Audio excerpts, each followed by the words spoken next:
What would you like to see insurance carriers and agents do more of to help their policyholders prevent home fires? So look, first is education.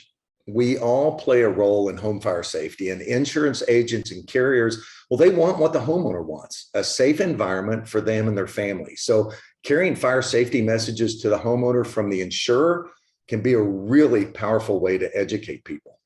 Secondly, insurers can think about incentives. Now, many insurers have these already. There are carriers that offer discounts for having home fire sprinklers and others that offer discounts for communities that are taking actions to better withstand wildfire. If a carrier is not offering these types of incentives, they really should be looking at them.